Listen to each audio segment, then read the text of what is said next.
Hey, what's happening out there? This is Robert Phoenix broadcasting to you live from Flyover. That's my new nickname for the place that I'm currently living in and doing my thing in. How is everybody out there today? I had a quaint moment about 5 minutes ago. I live across the street from an elementary school. It's very quiet here. Well, that will change, no doubt. They're building some condos next to me. And while they're not going to be anything massive, the hustle and bustle of the morning, which is right now pretty much dominated by parents dropping their kids off at school, will have a different kind of noise added to it. But this morning, after all the kids were dropped off and safely in their classrooms, over the public address system of the school, heard a young voice lead the entire school in the Pledge of Allegiance. And that very same young voice led the school then in the Pledge of Allegiance to Texas right after that. It's a very different reality that I came from. Not that there is a huge disparity between Austin and Fredericksburg, but there kind of is. There's some. But just from a sonic audio perspective, I would never have heard that in my last place. I would hear people walking their dogs and birds. There are a lot of great birds in my last place. I'm waiting for the birds to show up here. I might put out some birdhouse. In fact, I actually just put out one. We'll see what happens with that. So what's going on out there? Hey, it's another day in paradise. Am I right? May you live in interesting times, and boy, oh boy, are they interesting. Man, I could talk for the next 3 hours about what's going on in the world. And I'm not even sure where to start, but why don't I start with, we're going to talk a little bit about the weaponization of immigration, which has been going on for a while, and some perspective that I picked up on last night, which is one of the reasons why people are able to justify forced immigration.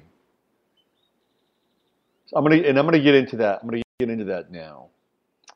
So last night I was hanging out at my new place. God bless Jack Allen's. I love Jack Allen's, but the new place that I go to now is a place called the Navajo Grill. And it's it's a nice place. It's got a nice open patio area. The breeze blows through there. Really good food, decent food. Some of the best food in Fredericksburg, to be honest with you. And I get to sit at the bar and I get to play this trivia game on a pad. It's a part of this network, this trivia network. Every now and then I get into a conversation with somebody there, and last night I got into a conversation with somebody. I got into a conversation with a couple. And it took a very interesting turn. Young couple. And the woman about as waspy and as, in her words, liberal as you can get. And the guy, I think, was maybe like Spanish, Hispanic with, maybe he was also, I don't know, Caucasian. You could tell that he had some kind of, I don't know, Latino in his background, right? And he was like, so I'm trying to, kind of understand them at sort of this, skin deep level, but also going in deeper and connecting with them in a pretty interesting way, in a very quick way at this bar. And the guy was very sharp. And they're millennials, by the way. Let me just, tack that on the board. They were millennials as well. And the guy was really sharp. I mean, he was very smart. This dude was very smart. And we got into a really kind of intense discussion at the bar.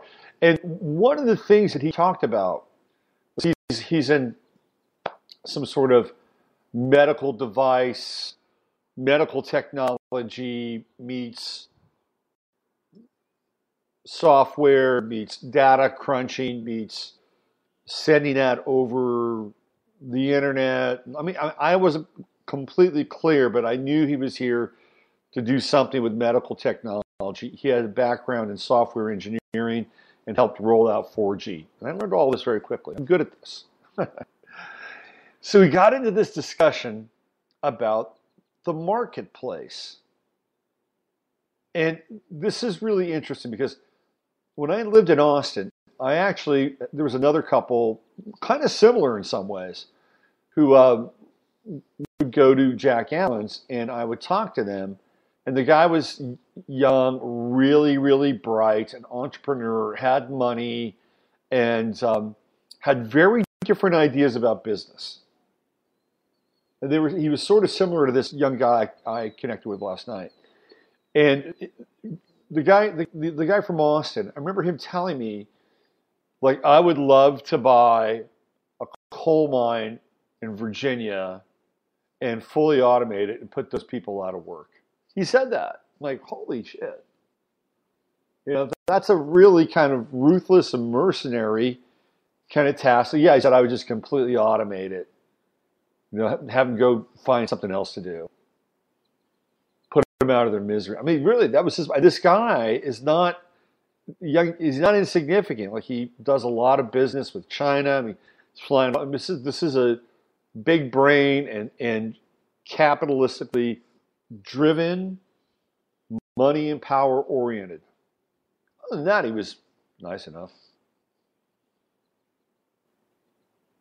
Although sometimes people like that can be a bit of a dull blade on one edge. He was kind of a dull blade on that one. But on the other end, he was really sharp. And I guess that's how life works sometimes. So, same thing last night. This young guy is talking about the marketplace and that the marketplace has its own conscience. He goes back into like John Locke. And he's quoting John Locke as an economist. He was really smart, this kid. And he said that the marketplace has its own conscience. And he says, and I don't have a problem with that. He aligns himself with the morality of the marketplace because in his mind, that is an organic expression of the ebb and flow of economy and capital, need and demand. And by its own intrinsic nature, it has its own morality baked into it. Because if it's not going to be reflective of the marketplace, if there's no money to be made, therefore it is not a soluble enterprise.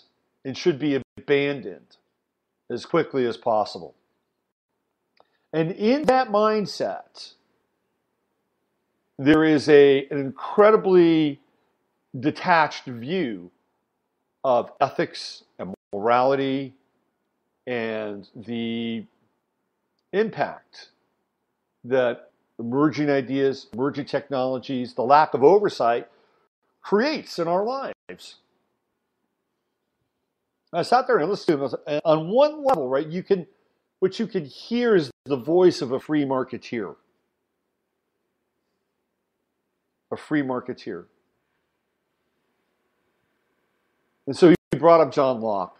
Basically says that that there's this organic relationship to output capital in the marketplace. And I said to him, well, that's fine and well and good. But John Locke was defining this in a time where we didn't have 5G, we didn't have genetically modified organisms, we didn't have the emergence of AI. There was none of this. None of this. And I'm not sure, because this is what Jordan Peterson talks about, multivariables, right? Like this idea that one set of variables is translatable to another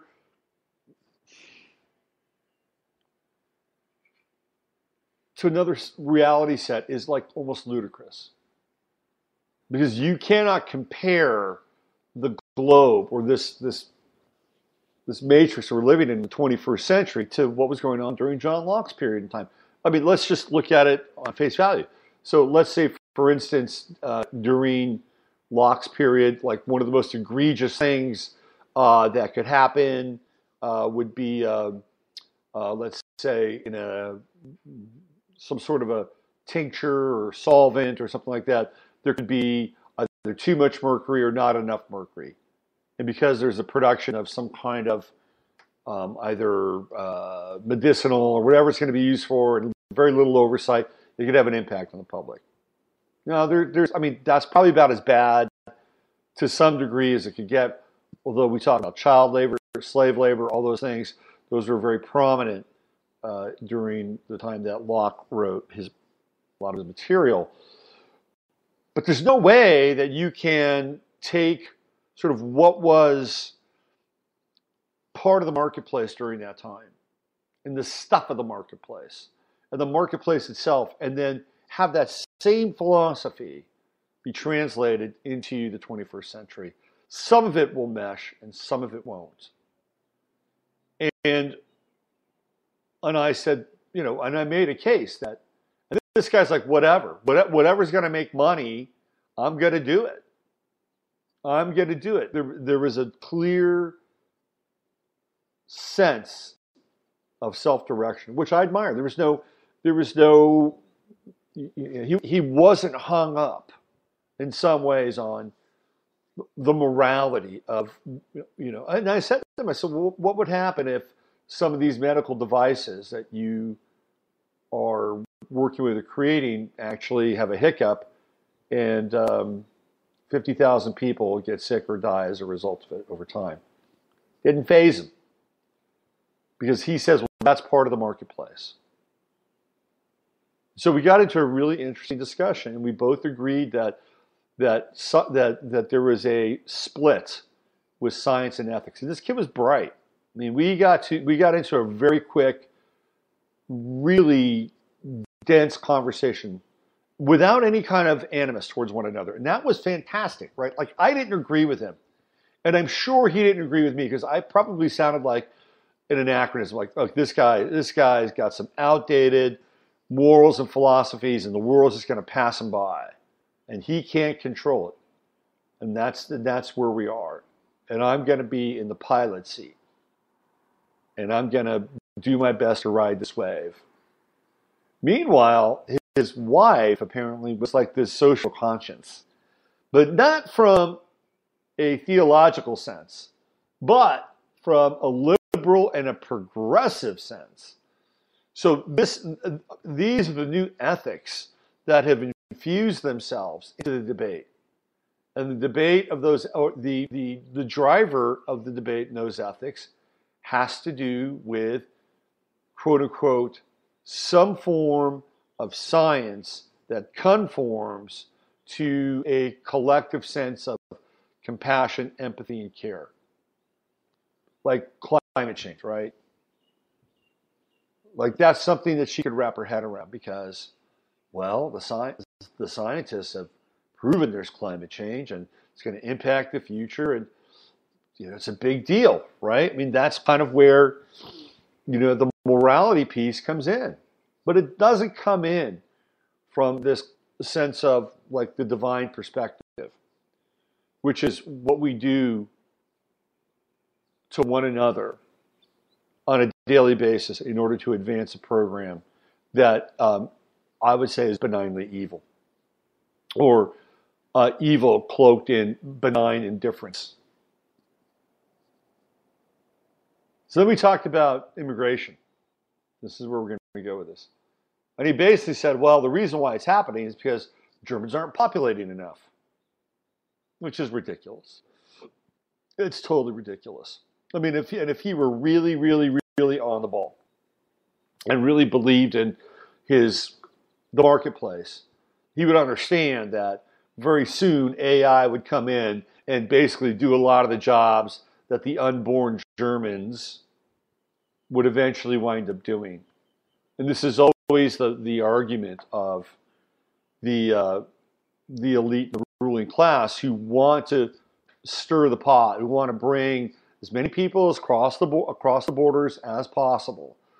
There is certainly, to some degree, a financial, and this clearly is in this country, a financial stake in the game, because there are quite a few jobs that are done by very hardworking people, Central America, Mexico, and they do a great job doing a lot of stuff, but it's been at a cost, in my estimation, to the lower middle class, especially in the trades.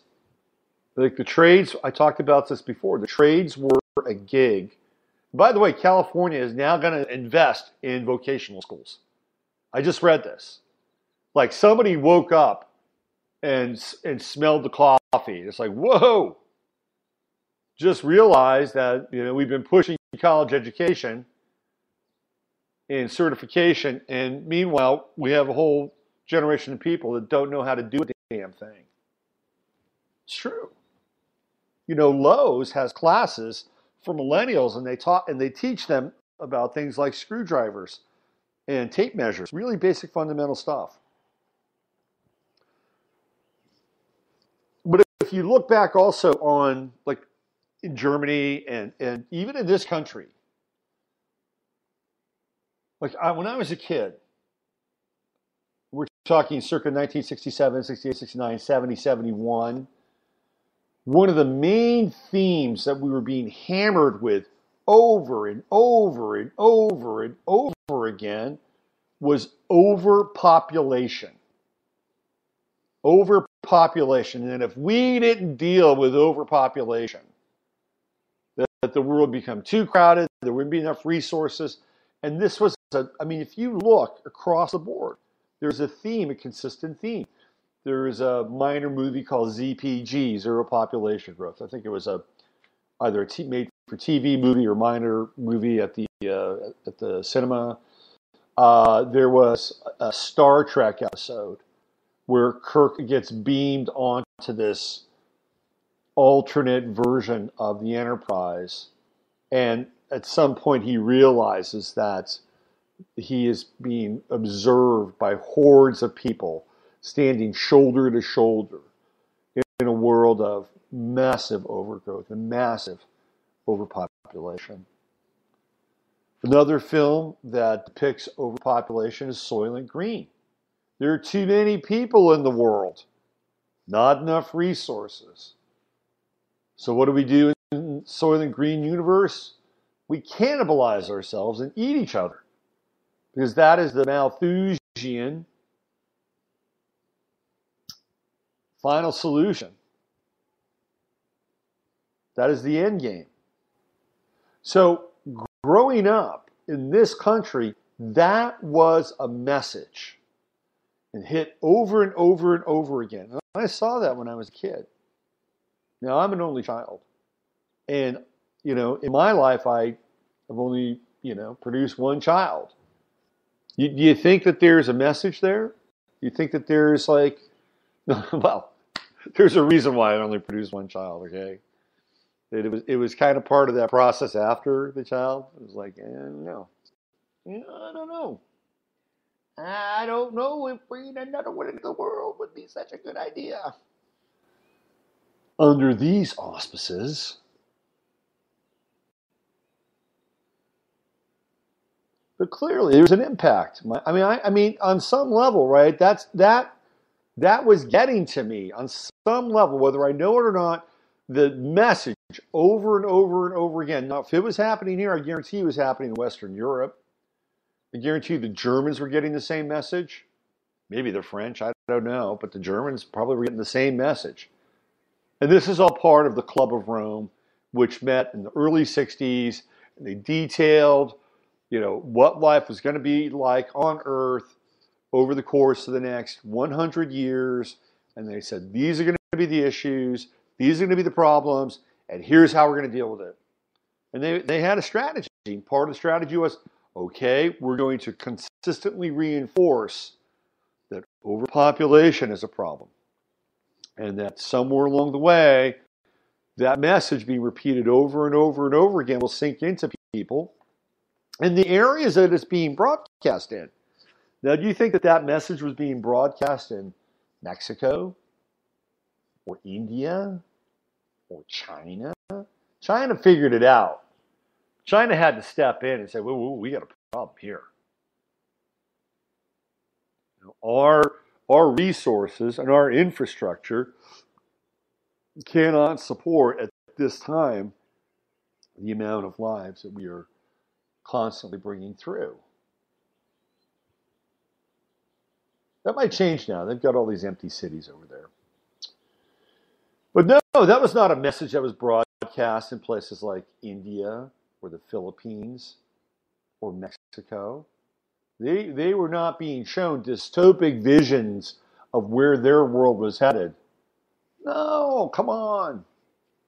The more the merrier, right? Especially for the Catholic Church, because the more the merrier meant, hey, we got more people. You got more people that are part of our organization. That's more human capital. That's maybe potentially more physical capital, monetary capital. Although in the third world nations, there's a lot of money, but you have human capital. So the Catholic Church says, yeah, birth control, come on, have as many of God's little helpers as you can. Because we need foot soldiers for Christ. And the same thing could be said in the Muslim world. That is clearly a group and a community that did not get the message. You're not supposed to have that many children. They weren't sitting around watching Soylent Green as a harbinger of what's to come. No. So now what you have is a disproportionate sort of wave of population and various groups. Now the UN can make a unilateral decision with Angela Merkel, whatever her name is, and essentially help provide for the future.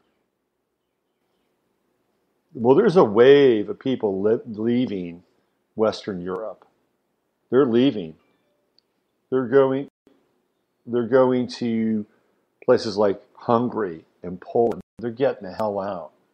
One guy who came over from Syria, he's left Sweden because it's too dangerous. He's going back to Syria.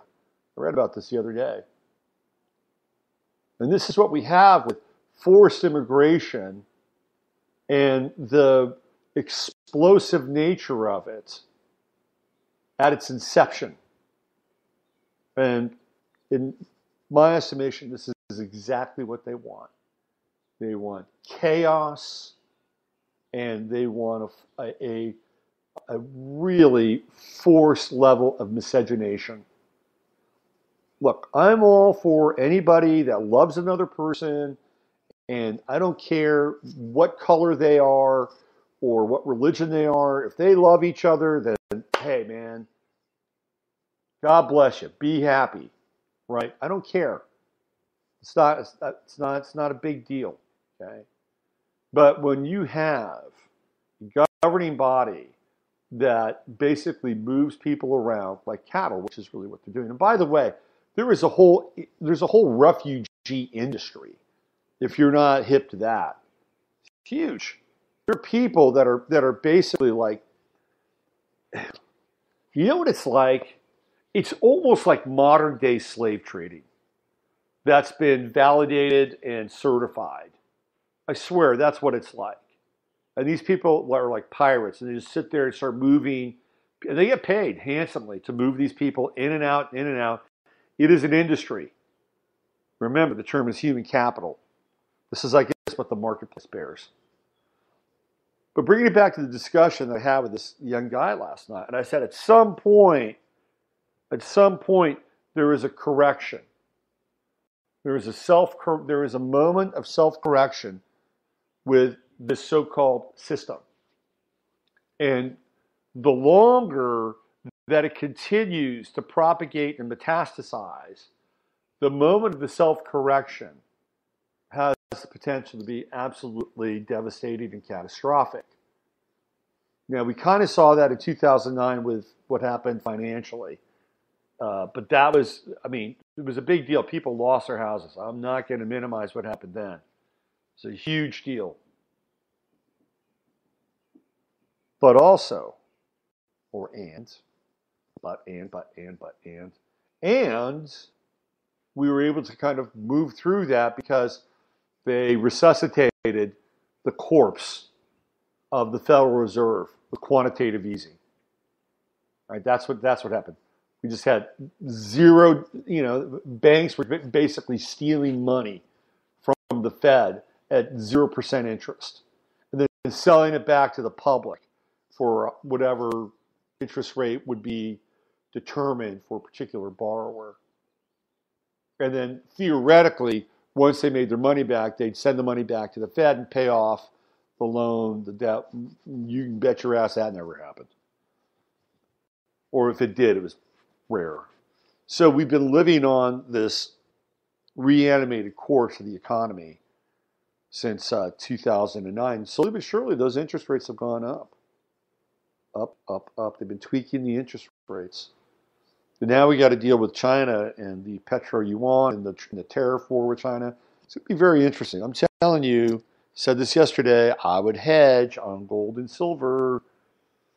Hedge on gold and silver. Get a little bit. Just to keep it around. So I told this guy, I said, at some point there is a moment of self-correction. And it's not just with the world, but it's with the individual as well.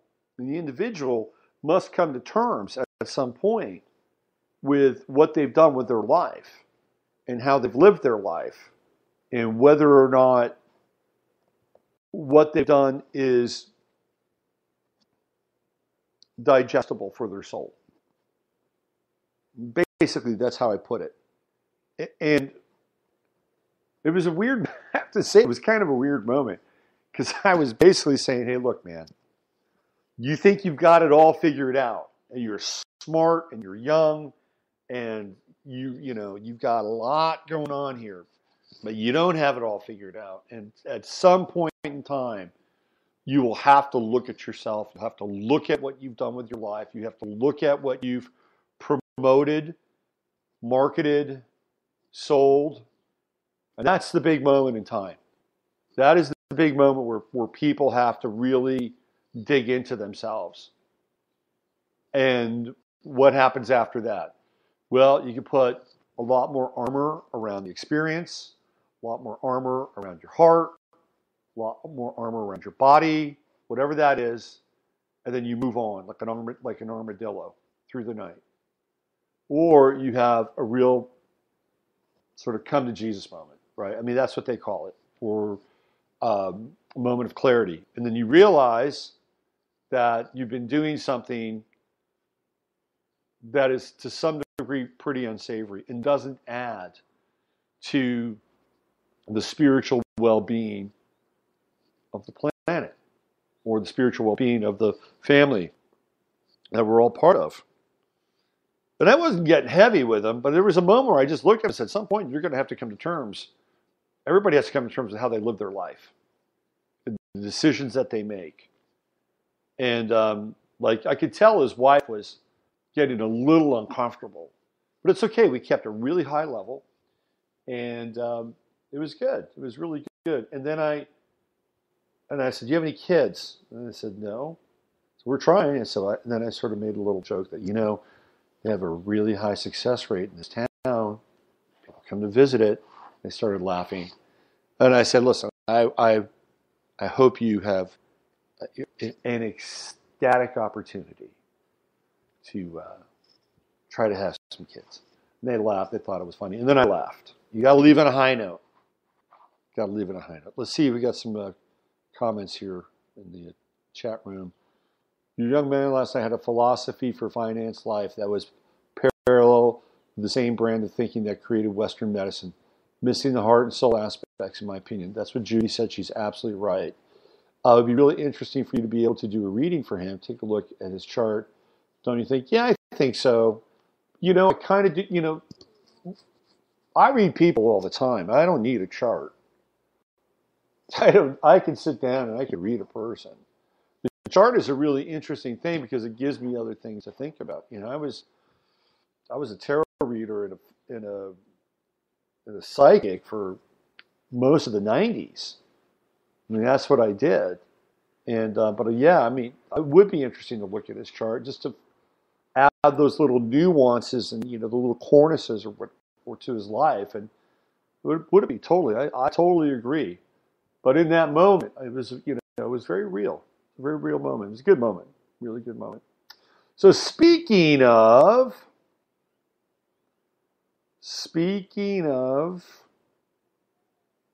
refugees,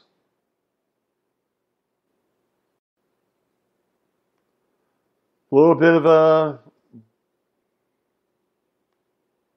there's a little bit of a crisis that's taking place in Israel because the UN said you're going to have to take these people. The UN is down on Israel. I don't know if you've noticed this or not, but they're kind of down on Israel. Like they had a major vote against Israel, and all the Christians last week, and they like denounced Israel about something, and all the Christian Zionists wave their arms in the air. Oh, can you believe it? The UN has denounced Israel. Oh, it's terrible. Meanwhile, Bernie Sanders finally got on the right side, not on the left side, but on the right side of an issue. But where's he been for all this time? He's screaming about what's happening in Gaza to the Palestinians. Hey, Bernie, it's been going on for a while, brother. This is what I hate about politicians, man. They just grandstand. Like, how long has he been in office? I mean, this should have been like front and center for him.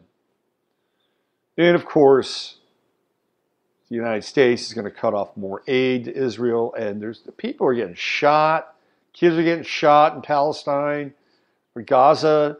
Trump doesn't say a damn thing because those are his buddies. Bibi's his buddy. He's very deeply connected into that world through Jared Kushner, who talks like this. I believe.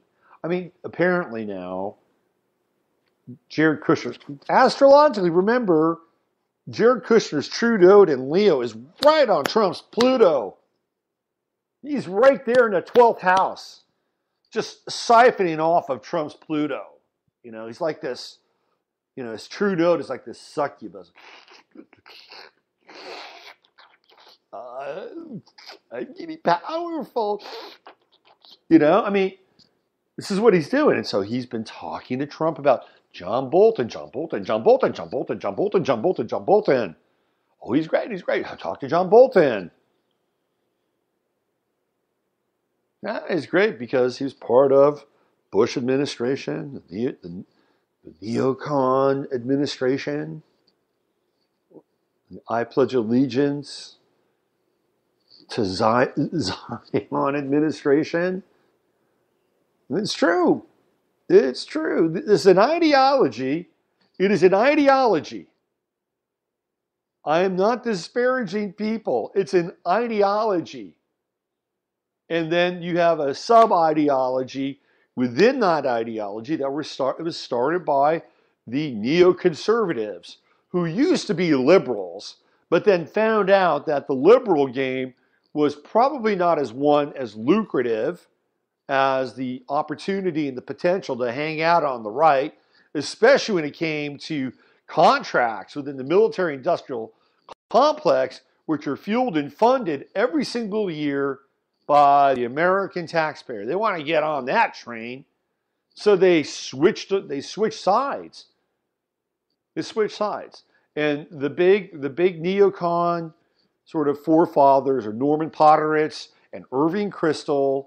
And these are the guys that have the next wave of the neocons, some of whom are dual citizens and some of whom are clearly on the more despicable side of Americana.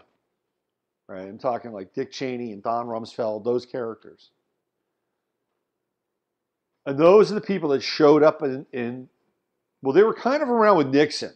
They were kind of hanging around like Cheney starts cutting his teeth during the Nixon era. Rummy starts cutting his teeth during the Nixon era. These people are kind of floating around during Nixon. And then they surface again in Reagan, and that's when they really come in and begin to get their tentacles into the government during Reagan. And then of course they're there during the Bush administration 1, and more than happy to be there during Bush 2. So it's an ideology within an ideology, right? And the neoconservatives tend to be nationalistic and hawks and all these other things, which is, I don't know. And it gets bound up and tied up in knots when it comes to this whole idea of Americana and making America great again. And it's not as clear as we like to think it is. Anyway, let me read this. Israel rejects UN deal to send migrants to Canada and Germany.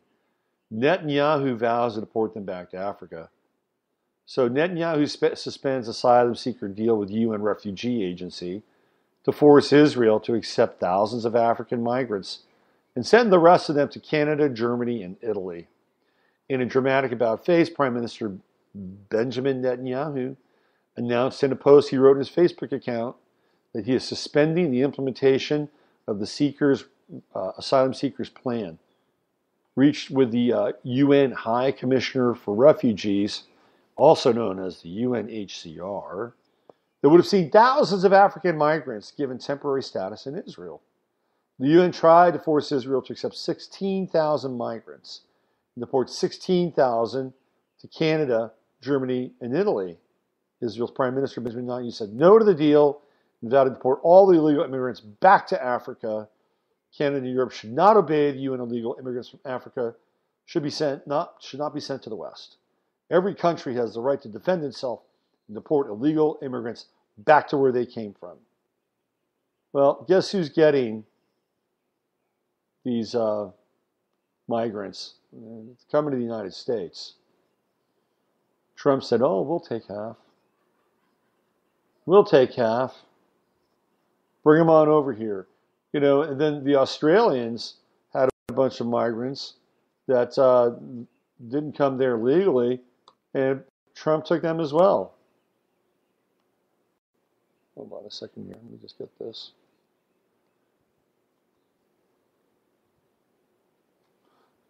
It's okay for Germany and France and Italy and all these countries in Western Europe to take on these quote-unquote refugees. But Israel says, no, get them out of here. This is from ABC News. It's basically the same thing. Let me just see if I can find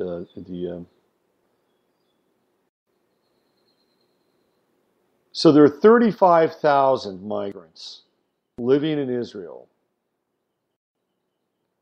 and half would be resettled in the West, but the rest would stay. Hold on a second. The rest would stay in Israel. The migrant community is concentrated in South Tel Aviv, angering longtime Israeli residents of the working class area. Israeli hardliners have criticized the deal for allowing so many Africans to remain. Late night turnaround threw into limbo the surprise agreement, which had finally offered a solution to an issue that has divided Israel for a decade. The deportation plan had been widely criticized at home and abroad, even by some of Israel's closest supporters. Blah, blah, blah, blah, blah, blah, blah. Let's keep going on here. But the migrants, okay, here we go. Due to the large migrant presence, poor neighborhoods in South Tel Aviv have become known as Little Africa. Working class Jewish residents have complained of rising crime, pressed the government to take action. The migrants also found wide pockets of support, with many Israelis arguing that the country founded in the wake of the Holocaust had a special responsibility to help those in need. Thousands of Africans and Israeli supporters held a demonstration in February claiming the deportation plan amounted to racism. Well, at least it's interesting to know that certain countries can be as divided as this one. God bless them. Over the years, Israel threatened the migrants with prison, placed them in a now shuttered desert detention camp, and tried to persuade them to leave by offering them money and a one-way ticket to Africa. After those options failed, it announced plans began deporting them to an unidentified country believed to be Rwanda or Uganda on April 1st. Netanyahu said the plan was scrapped after it became clear the third country, again did not identify, could not handle the influx. From the moment in the past few weeks that it became clear that the third country as an option doesn't exist, we basically entered a trap where all of them would remain, he said. A trap. Interesting. In his Facebook post announcing the deal suspension, Netanyahu accused the New Israel Fund, a liberal advocacy group, and elements in the European Union of derailing a deal with Rwanda, because that's a place known for its human rights. So apparently what's happening now, okay, let me go a little bit deeper here. Canadian officials said they are in touch with Israel about the matter. Matthew Guinness, a spokesman for Canada's immigration minister, said his government was reviewing over 1,800 requests by Eritreans to settle in Canada. He noted that Canada has pledged to resettle a total of 4,000 Eritrean refugees by the end of the year. The UN Refugee Agency said it signed a framework of common understanding to promote solutions for thousands of Eritreans and Sudanese living in Israel. The HCR said it would relocate about 16,000 Sudanese and Eritrean nationals. And then others would receive suitable legal status in Israel. Manim Haroun, a 28-year-old university student in Jerusalem who fled Darfur 5 years ago, expressed relief that the deal was announced. As asylum seekers, we don't care where we are going, as long as it is a safe place and these countries are willing to protect us. We can live with human dignity. In a joint statement, a group of Israeli rights organizations praised this agreement and vowed to monitor it to make sure it was respected.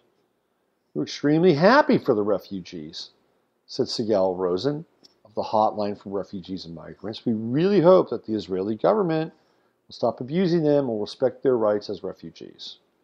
Mark Hedfield, president of HIAS, a Jewish nonprofit in the U.S. that protects refugees, praised the deal as responsible, consistent with Jewish values. He said the group would work with Israel and resettlement countries to aid the migrants. The timing of this announcement during Passover could not have been more appropriate. Well, they're getting sent. They're not going to stay there.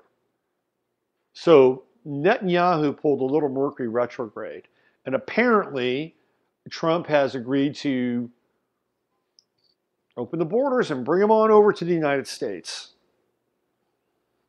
So this is a major issue, and it's impacting countries around the world. The UN is moving populations around, like it's human capital. They're just moving them around, making unilateral decisions about this is supposed to happen. This is supposed, instead of going in and really helping them out in their countries, which theoretically should be the case.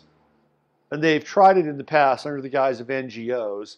And all NGOs do are fuck things up so that the local population is more confused and chaotic than ever before. Meanwhile, the corporations can go in and swipe all the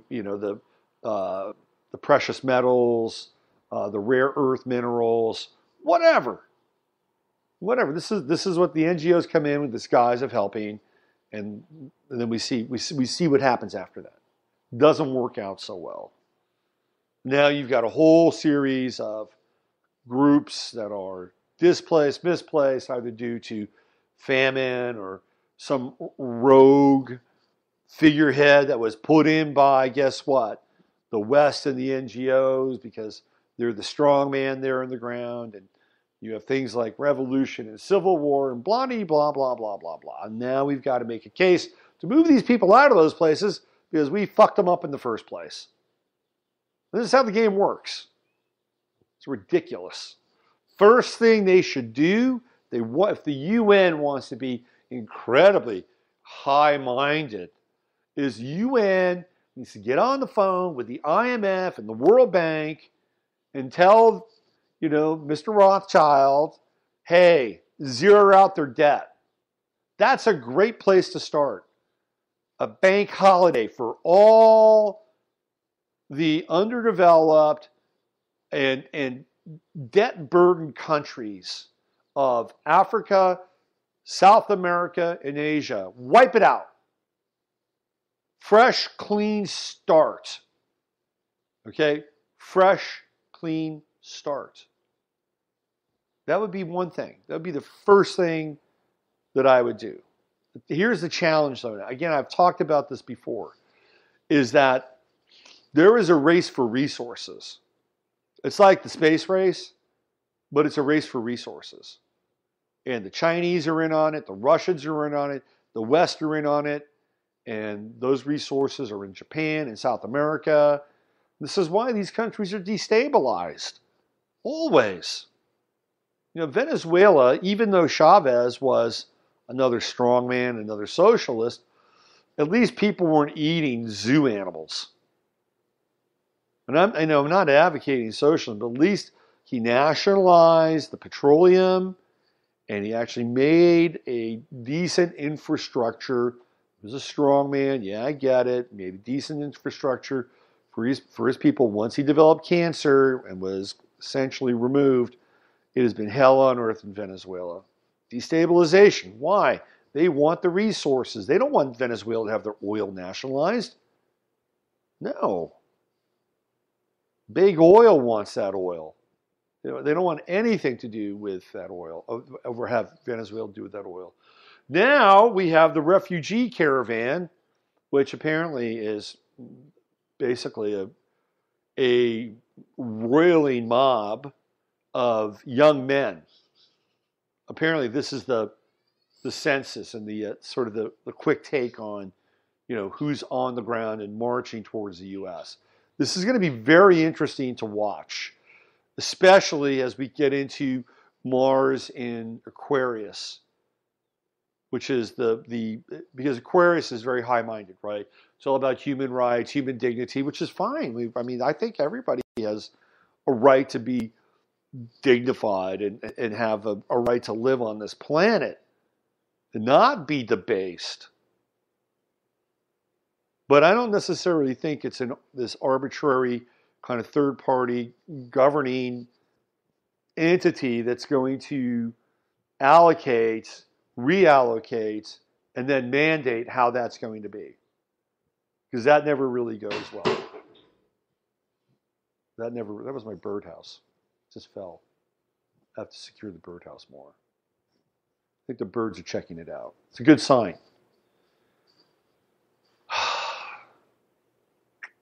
It's going to be interesting to watch. There are people from Texas that are headed to the border to make sure that this little border crossing doesn't happen. That's right. It's going to be very interesting to see what goes on here. Now, Trump, of course, is, because of this wave, this tidal wave of people that are making their way north, Trump is rattling his sword and saying there's no DACA deal. And now the Koch brothers are pissed. They didn't back Trump. Their money wasn't on Trump. And the Koch brothers, they're free market traders. They trade in human capital. They're not guided by some wonderful philosophy. They're not guided by agape and the spirit of agape. Hell no. These guys made a lot of money because they exploit markets. That's what free market traders do. This is what this guy in the restaurant was about last night. He's a free market trader. That's what he was. Market without oversight.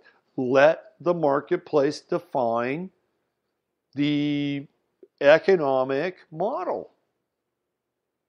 The problem with that is is that if the marketplace is saying, yeah, we want to put everybody on VR glasses with their cell phones and with a little camera connected to their VR glasses so they can actually see the real world while they're doing VR, and it's such a great thing. If that's driving the marketplace because they have basically bombarded people and impregnated them with a sense of this is the greatest, most fantastic, most revolutionary and important thing you can be a part of, and well, people are sheep. They'll just lap it up. Good, yeah. What else can you sell us? Fucking ridiculous. And I noticed during the Olympics, they were cranking up robotics and VR, robotics and VR, robotics and VR. Robotics and VR made their commercial splash during the Olympics. That is when they were born. Commercially, you have Common up there. The future is here. Think about all the wonderful things that you can do. Why, you can be a mold fungus on another planet if you want to be. Doesn't that just sound cool? Why be limited by your perception of who you are and what you can be? Because the time is coming. The future is here. You're not bound by any definition. You're free thanks to wonderful advances of technology. So Atlantean. So Atlantean. Okay. I don't have to be anything. I can be whatever I want. I can be my kitty cat if I want to be. I can be my kitty cat in space. Look at the world. Anyway, this is gonna be interesting. We're seeing this now. Okay, this is gonna be a Mars and Aquarius issue. Mars and Aquarius issue. The battle for human rights and dignity. It is coming. We got a big Mars run in Aquarius coming up, and a big retrograde run in Mars, and it's going to be very interesting. Very, very interesting. Meanwhile, David Hogg, high on the hog, still out there. There's going to be cracks in that world coming soon. I guarantee you. Guarantee, because even if they were created in the most sophisticated MyLab facilities, which maybe they were, I don't know. David Hogg does not really look all that human at times. And I'm not the only one who's noticed this, by the way. I'm not the only one. But I'll tell you this. Even if they're hybrids, part of them is human. And there will be cracks. Because theoretically, again, I'm not buying that David Hogg is 17 years old. I've stated my case about his age, his true age. But let's play the game.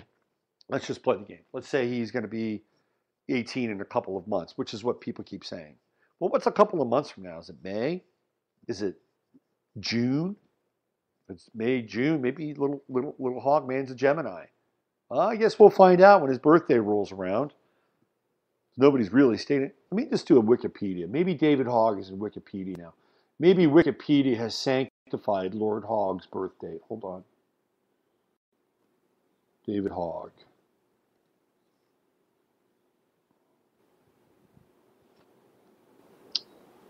No birth date yet. No birthday yet. Fox News defends Laura Ingraham. Only took him about a week. Let's see. There's no birth date. Occupation. Activist, student. This guy's got a Wikipedia page longer than most people. Conspiracy theorists launch a site to just attack David Hogg. What's it called? Hogwatch.com. We should all support hogwatch.com. Yes. Just to attack him. Oh, it's just to attack. No, it's not to attack him. He's the spearhead of a movement. He's the spearhead of a movement, in which case it is justifiable that he come under some criticism and try to understand who and what is behind this guy. So it says, nasty little punk David Hogg now going after Senator John McCain, who is suffering from brain cancer. So the latest thing on him is that he had a Reddit page, and he was touting mosquitoes and giving mosquitoes love because they could help depopulate the human race, which was what he was all for. Juanita Broderick slams Bill Clinton, David Hogg over support for March for Our Lives. What else has happened here on this website? Hold on. This is great. So he's going after John McCain. Wow. Okay. So that's a whole, that is, let me just see this. I got to see this. Let me just read this here. Nasty little punk David Hogg now going after Senator John McCain, who's suffering from brain cancer. Student journalist, anti-gun punk David Hogg is continuing his tryout for an eventual job with the American Pravda media by launching an attack against one of the longest serving and respected U.S. senators, depends on who you talk to, John McCain, Republican Arizona, who just happens to also be battling brain cancer at the moment. In a shameless tweet on Friday, the 17-year-old wrote, "Why do you take so much money from the NRA?" while McCain is in Arizona receiving treatments. So there is, this guy says, no, look, I'm not Senator McCain's biggest fan. We've been pretty hard on him over at the National Sentinel over his never Trumpism, which doesn't appear likely to abate anytime soon. He's ticked off at Trump, of course, because the president, as a GOP candidate, insulted McCain's time in North Vietnam as a prisoner of war. And admittedly, not the smartest play for Trump, but politics is a blood sport, okay? Look, that is a band of the Republican Party and the right and the conservatives who kind of just rubber stamp McCain because he's been around for so long. He's got the Vietnam bona fides, which I don't really want to get into, but they're just like, okay, rubber stamp, rubber stamp, rubber stamp. These are kind of these are not you're kind of the hardcore sort of semi-libertarian Republicans who want to be free, because John McCain clearly he's a big government in his own right interventionist, right? That's who he is. He's a porker. He's a pork guy. But these people who would probably not take David Hogg as a quote unquote serious threat would now have to think about, well, this is unacceptable.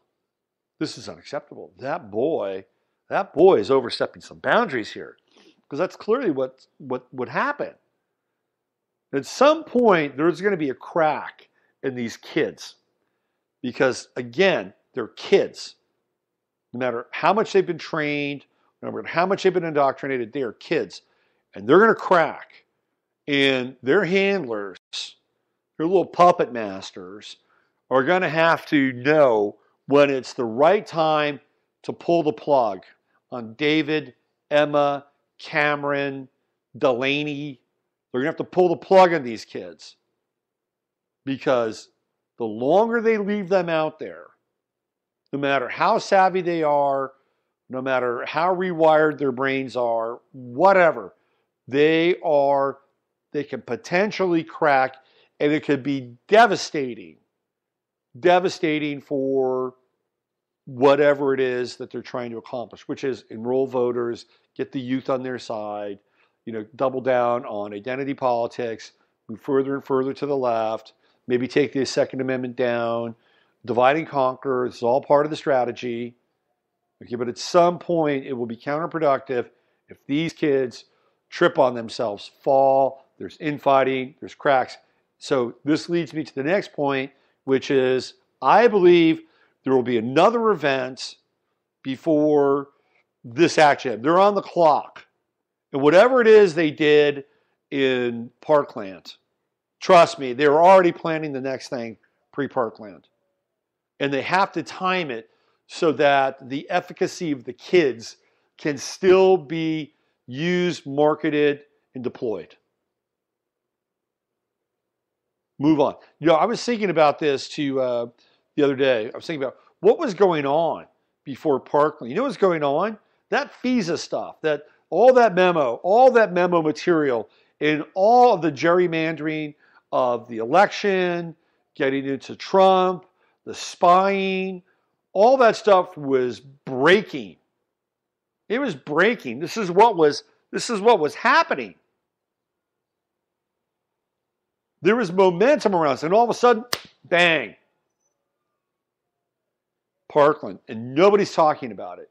And all of a sudden, we're talking about David Hogg, Second Amendment, blah, blah, blah, blah, blah, which to some degree needs to be talked about. You see what happened there? And it's like, okay, gotcha, you're over here now. You're over here. It's a wonderful world we live in. So I think something's going to happen before these kids are basically unplugged. Everybody's a limited asset, right? Everybody's a limited hang at some point. They may resurrect them. Every now and then. I always just think about that Sandra Fluke. Remember her? Or Sarah Fluke or whatever? She was a fluke. She came in, she testified before Senate about,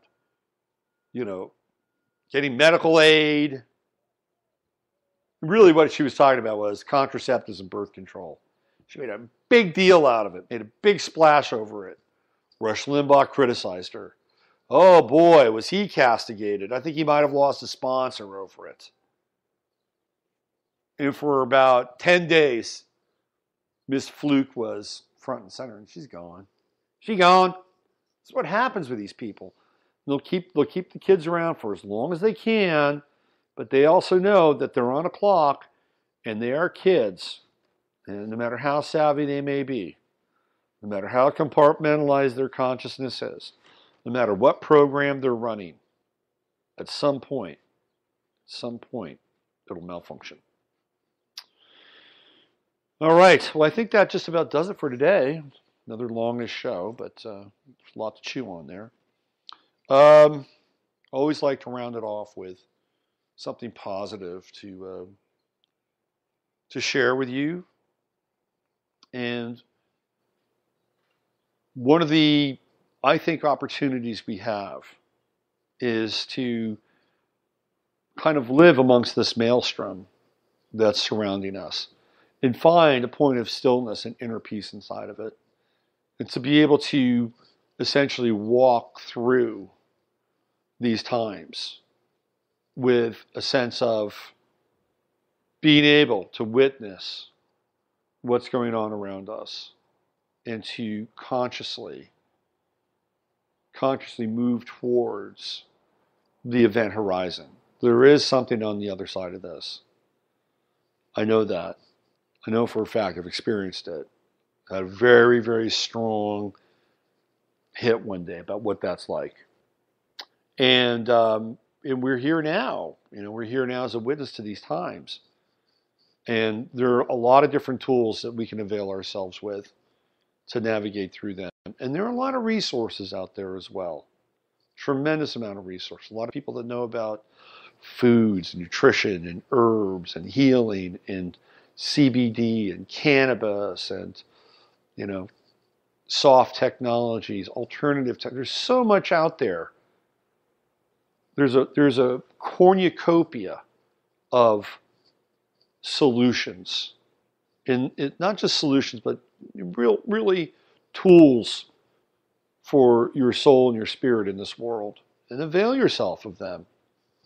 The hardest thing now, I think, is the whole notion and concept of relationships, especially at a familial level. I think that's the most difficult thing for a lot of people, because I think it's getting clearer and clearer that we're moving towards two separate worlds. And it's very difficult to look within one's own backyard, within one's own family, and realize that there is really a pretty significant spiritual and philosophical rift that may not ever be able to, at least at this point in time, be bridged. I mean, clearly that's happening in the country, and it's happening in our families. And I think that's the most difficult part.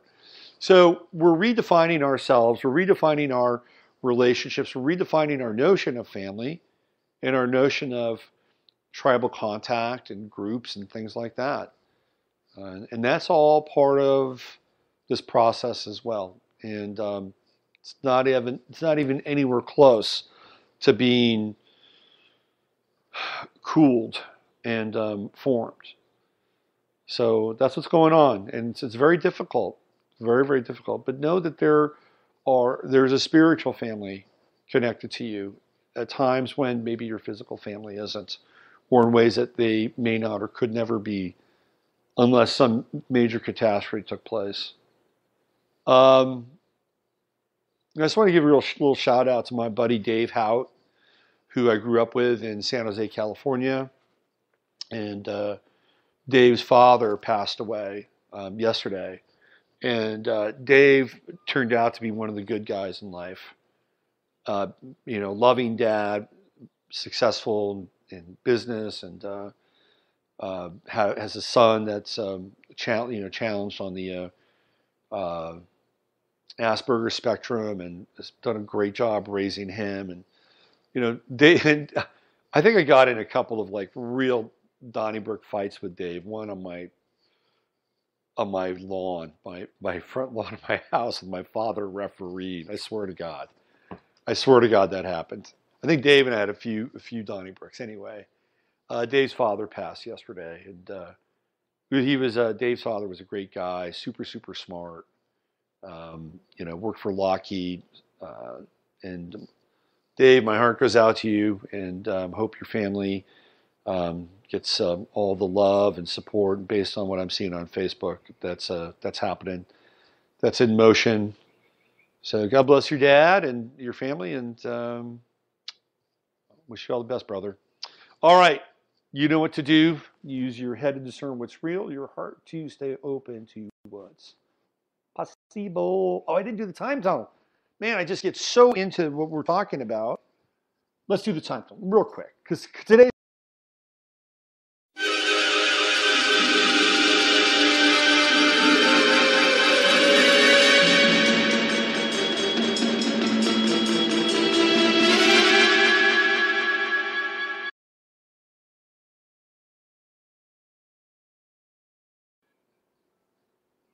All right.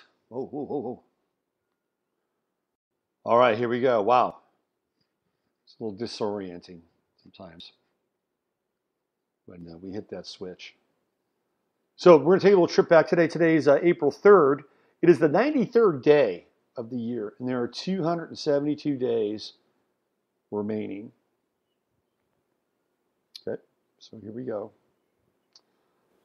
On this day, all the way back in 686, the Mayan king, Weaponization assumes the crown of Calakmul. So today is Weaponization Day. In 1043, Edward the Confessor is crowned king of England. In 801, it's a little Mercury retrograde action, King Louis the Pious captures Barcelona from the Moors after a siege of several months. Interesting. In 1860, the first successful United States Pony Express run from St. Joseph, Missouri to Sacramento, California begins. So essentially, I mean, it's like, the courier business started on this day in 1860 with the Pony Express. In 1882, Robert Ford killed Jesse James on this day. It's an Aries day. It makes sense, doesn't it? Let's see. The first Gottlieb Daimler is granted a German patent for his engine design, 1885. What else do we have here?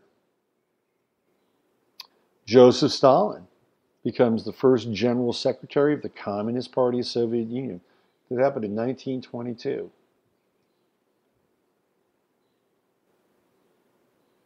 Let's see, what else do we have here?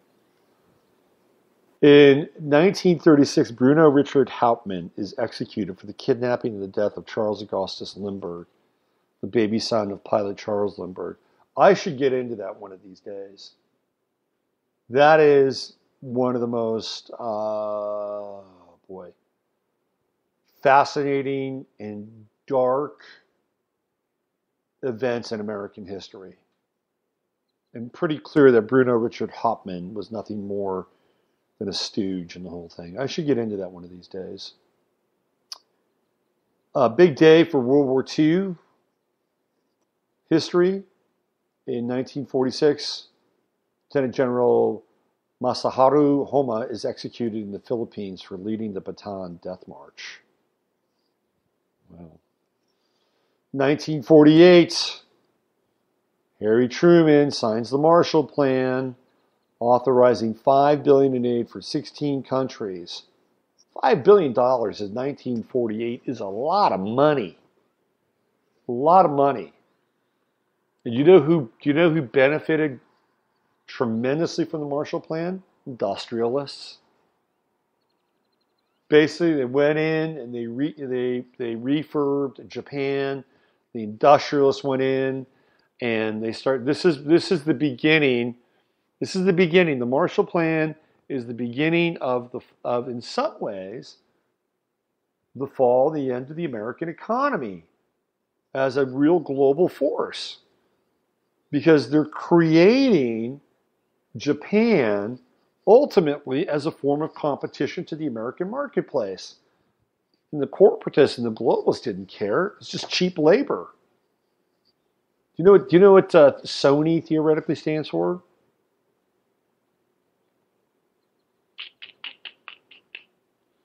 Sony stands for, let's see, it is the Standard, okay, here we go. I had to reach in there. Standard Oil of New York. Okay, now some people will debate that, but that's the rumor. Sony stands for Standard Oil of New York, company founded by, guess who? The Rockefellers. The industrialists went in, tons of cheap labor, didn't have to deal with the same kinds of standards, industry standards. They didn't have to deal with the same kinds of unions in the United States in Japan they would have had in the United States. They circumnavigated the unions. Meanwhile, the unions flexed their muscle on American companies.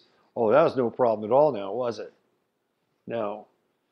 Louis Marx, who was a toy maker. Marx was one of the early toy makers that took advantage of the Marshall Plan and industrialization through Japan and began to make toys in Japan and bring them back to the United States. So it was one of the first toy manufacturers that had their toys made outside the country. Louis Marx's daughter is Barbara Marx Hubbard, for those of you who may know who she is. Let's see, 1955, American Civil Liberties Union announces it will defend Allen Ginsberg's book, Howl, against obscenity charges. Allen Ginsberg. I saw him one night backstage at a concert in California. Let's see, who else we have here? Martin Luther King, on this day in 1968, delivers his famous speech, "I've been to the mountaintop." Okay, what else do we have here? There's a lot going on here in this day. Bobby Fischer, in 1975, refuses to play in a chess match against Anatoly Karpov, giving Karpov the title of world champion by default. Bobby Fischer, interesting character. In 1981, the Osborne 1, the first successful portable computer, is unveiled at the West Coast Computer Fair in San Francisco on this day. Ted Kaczynski was captured in Montana on this day. 1996. Speaking of computers, in 2000, Microsoft was ruled against by the United States and was charged with having an oppressive thumb on its competitors, antitrust violations. Had to break up Microsoft. How'd that work? 2004, Islamic terrorists involved in the 2004 Madrid train bombings are trapped by the police in their apartment, and of course they kill themselves. Let's see, anything else?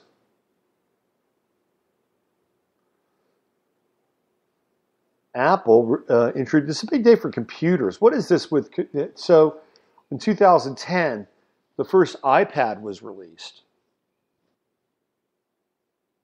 You know, it was interesting. I thought that the iPad was going to be a bomb. I thought it was a move that Apple was going to regret at some level. And I was wrong.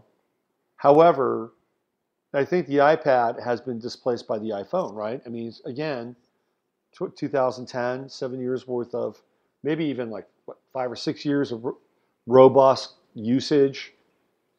And I think that clearly the iPhone has displaced the iPad. At least you'll still see iPads. Let's see. Last year, bomb in St. Petersburg metro system killed 14, injured several more people.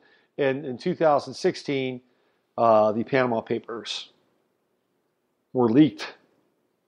214,488 offshore programs or offshore companies were unveiled. Do we have any more text here? Any more chats? Kubrick. Oh, and Kubrick's 2001. Steve wanted to remind me today is 2001 day. And he said yesterday that he remembers going to see 2001 with his dad. I remember clearly going to see 2001 with my parents as well. We went to San Francisco to go see it. It was in 1968. We went to San Francisco, and I thought to myself, this is really fucking cool. And then the whole trip to Jupiter happened. And I'm like, what the hell is going on here? I was being bombarded with all these colors. And like, holy smokes. You know? I was like 8 years old watching the trip to Jupiter in 2001. Let's just say I thought about that for a few days. Okay.